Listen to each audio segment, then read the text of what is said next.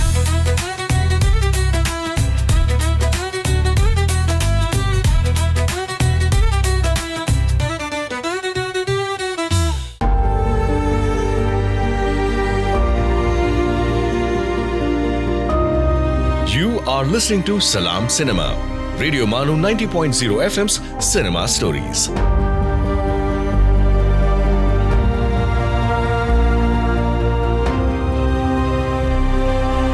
دوستوں، آپ سن رہے ہیں سلام سنیما، جس میں ہم آپ کے ساتھ روبرو ہیں احمد سلیم کی کتاب سلام بمبئی کے ساتھ۔ میں ہوں آپ کا ہوسٹ واسق قمر۔ آئیے کتاب کے سلسلے کو آگے بڑھائیں۔ ابھی گلزار کی بات مکمل نہیں ہوئی تھی کہ بوسکی ہمارے پاس آ گئی۔ اس نے گلزار کے قریب جا کر کوئی بات کہی۔ گلزار مسکرائے اور پھر مجھ سے کہنے لگے، بوسکی آپ کو اپنی پوئٹری سنائیں گی۔ ہیلو بیٹا، آپ کو سنا دو ایک اچھی سی نظم۔ میں نے کہا، دیکھیں بوسکی، آپ کے ابو آپ جتنے تھے نا، جب تو پوئٹری نہیں لکھتے تھے، تصویریں نہیں بناتے تھے۔ آپ پوئٹری بھی لکھتی ہیں، تصویریں بھی بناتی ہیں، بڑا کون ہوا آپ دونوں میں سے، آپ یا وہ؟ بوسکی مسکرا کر رہ گئی۔ یہ مسکراہٹ بھی تقسیم ہو جائے گی، میں نے کرب سے سوچا، مگر خود ہی مسکرانے لگا۔ گلزار کہہ رہے تھے، یہ لکھیں، پوری آزادی ہے انہیں، جو بھی کرنا چاہیں، جو بھی بننا چاہیں۔ میں نے سب کچھ سامنے رکھ دیا ہے، جو بھی رد کرنا ہے اسے خود رد کر دیں۔ یہ جس دن کوئی نظم لکھتی ہیں، اکثر کہتی ہیں، بابا میں تو شاعر بننے والی ہوں، اور جس دن ڈرامے میں کام کر لیتی ہیں تو آ کر کہتی ہیں، میں تو ممی کی طرح ہیروئن بننے والی ہوں۔ ان کی مرضی ہے، جو انہیں بننا ہے بنے۔ تھوڑی دیر بعد باپ بیٹی کسی معاملے پر آپس میں بات کرتے رہے۔ بوسکی کو اب شاید ممی کی طرف جانا تھا۔ میں چپ چاپ دونوں کو باتیں کرتے ہوئے تکتا رہا، سنا کچھ نہیں۔ تھوڑی دیر بعد جب بوسکی چلی گئی تو میں نے کہا، یہ جو کوسموس حاوی ہو گیا ہے، یہ جو امیجز خرا سے آنے لگے ہیں آپ کی شاعری میں، اس کے بارے میں کوئی بات کریں۔ ایسے چھٹکا گیا ہوں سورج کے زد سے، جیسے اچھلا ہو کھل کے مکئی کا دانہ۔ یہ شمسی نظام کا امیج ہے۔ اس طرح کے امیجز میری نظموں کا حصہ بن رہے ہیں۔ کہہ نہیں سکتا کس حد تک کامیاب ہوں میں، لیکن میں نے رومانیت سے اپنے آپ کو الگ کرنے کی شعوری کوشش کی ہے۔ اب میں آپ کی فلمی مصروفیات کی طرف آتا ہوں۔ مکالمہ نگاری میں میرے سامنے 3 اہم نام ہیں، کیلاش شرما، بیدی اور آپ انہیں کیسے پلیس کرتے ہیں؟ اگر اس کو گستاخی نہ سمجھا جائے تو کہوں کہ کیلاش شرما اگرچہ ہمارے پرانے استادوں میں ہیں، لیکن وقت کے ساتھ جو فلم کی شکل بدلی ہے، ان کے ڈائیلاگ وہاں تک نہیں آ سکے، ان کی فلمیں بھی وہاں تک نہیں آئیں۔ اس دور کے مکالمہ نویسوں میں صرف بیدی صاحب آتے ہیں، میں اس میں کیلاش شرما کو شامل نہیں کرتا۔ مجھے لگتا ہے ان کا دوسرا عہد ہے، اور اپنے عہد میں وہ بہت اچھے تھے۔ یہ پتہ نہیں چلتا کہ وقت آپ سے کب آگے نکل جاتا ہے۔ فلم اسٹوڈیو سے نکلی اور لوکیشن پر آ گئی۔ فلم بنانے والوں کا حلقہ بڑا منتخب تھا، یہ مراعات یافتہ طبقہ تھا۔ اب فلم گلی کے نکڑ پر کھڑی ہے، لیکن آرٹ سنیما کی شکل میں ابھی مکمل نہیں ہے۔ یہ ضرور ہے کہ تصنع سے حقیقت کی طرف اس کا سفر شروع ہے۔ 75 سال عمر ہے اس فن کی، اور بالغ ہوئے اسے 10 سال ہوئے ہیں۔ مکمل پختگی آنے ابھی کچھ وقت اور لگے گا۔ اب بیدی صاحب کی بات۔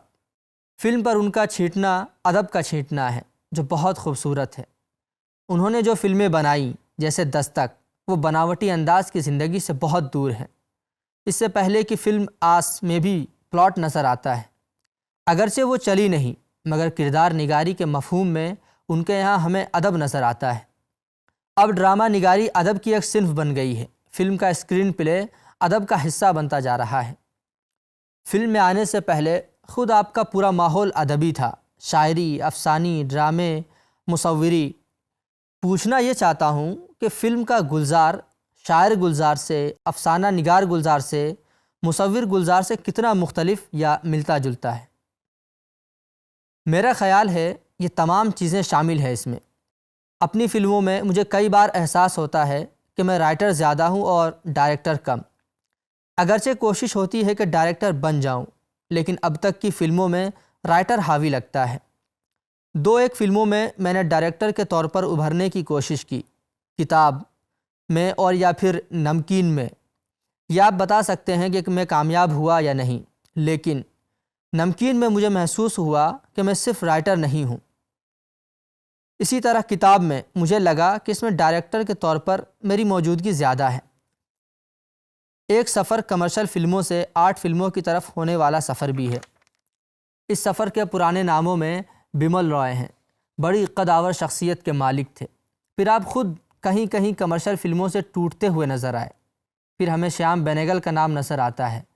شیام جی نے اپنے آپ کو روایت سے توڑنے کی کوشش کی، اور اب تو بہت سے نئے نام آ گئے ہیں، اور آپ کا یہ ہے کہ آپ شاید روایت اور جدیدیت کے درمیان کہیں ہیں۔ میرے طویل سوال کو گلزار نے دلچسپی سے سنا۔ بھائی، شیام بینگل روایت سے ٹوٹا ہوا نہیں لگتا۔ وہ مجھے آج کا سب سے کامیاب ڈائریکٹر لگتا ہے جس نے ایک نیا قدم اٹھایا ہے۔ روایت سے ٹوٹنے سے میری مراد یہی مراد تھی۔ ایسے بھی ڈائریکٹر ہیں جو روایت سے بالکل ٹوٹ گئے ہیں۔ ان کے بارے میں یہ کہہ سکتا ہوں کہ یا تو وہ میری سمجھ میں نہیں آئے یا انہیں سمجھنے میں تھوڑا وقت لگے گا، اگرچہ وہ اپنی زبان اور امیجز میں بہت طاقتور ہیں، لیکن زیادہ ضروری بات یہ ہے کہ وہ کتنا ابلاغ کر سکتے ہیں۔ وہ جس طرح سے مکالمہ کرتے ہیں وہاں انہیں ناظرین نہیں ملے۔ یہ پتہ چلنا بہت ضروری ہے کہ جو کچھ کہا جا رہا ہے وہ کیا ہے۔ کیا جو کچھ سمجھ میں نہیں آتا وہ محمل ہوتا ہے؟ نہیں، یہ نہیں کہا جا سکتا۔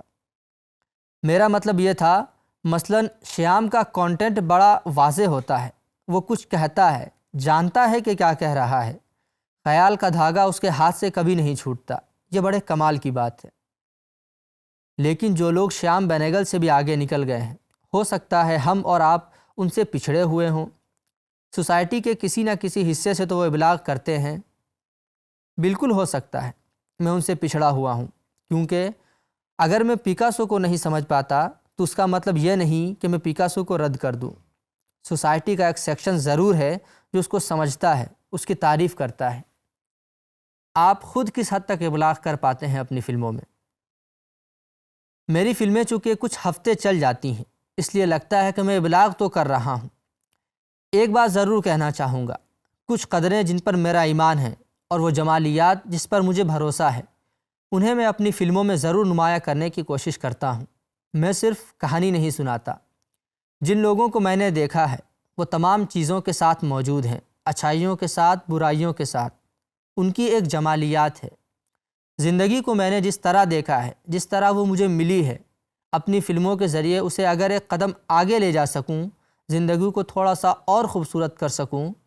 محبت تھوڑا سا موسیقی خیز ہو جاتا ہے آپ کی فلموں میں۔ یہ جو محبت کا اظہار ہے، لگتا ہے کوئی لطیفے جیسی چیز ہو رہی ہے۔ رومانس مجھے ایسے ہی لگتا ہوگا۔ رومانس اپنے آپ میں لطیفہ نہیں تو لطیفوں کا رومانس تو ہے، گلزار نے ہنستے ہوئے کہا۔ یہ اتفاق سے ہوتا ہے یا شعوری کوشش ہوتی ہے آپ کی؟ عشق میں پڑھ کر آدمی ویسے ہی بڑا بوندو لگتا ہے، پھر یوں بھی دوسرے کردار نظر آنے لگتے ہیں۔ ویسے رومانس میں سچ مچ کیا ہوتا ہے مجھے واقعی پتہ نہیں۔ پتہ ضرور کرنا چاہیے نوجوانوں سے یا جنہوں نے عشق کیا۔ وہ کب کہتے ہوں گے کہ چاند بڑا خوبصورت ہے، نہ وہ یہ کہتے ہوں گے کہ پھول بڑا خوبصورت ہے، بلکہ وہ تو کہتے ہوں گے کہ چاٹ کھاؤ گے، میرا خیال ہے اس طرح کی باتیں ہوتی ہیں، پھر وہ ضد کرتا ہے یا کرتی ہے، چاٹ میں مرچی زیادہ ہو گئی یا کھٹائی زیادہ ہو گئی اور وہ لڑ پڑے۔ میرا خیال ہے کہ یہی ہوتا ہے، اور چاند واند کو لے کر کون بیٹھتا ہے۔ سامعین، آپ سن رہے ہیں احمد سلیم کی کتاب سلام بمبئی کے گلزار کے متعلق اقتباسات۔ میں ہوں آپ کا ہوسٹ واسق قمر۔ وقفے کے بعد پھر حاضر ہوتے ہیں۔ آپ سن رہے ہیں سلام سنیما، ریڈیو مانو 90.0 ایف ایم کی فلمی کہانیاں۔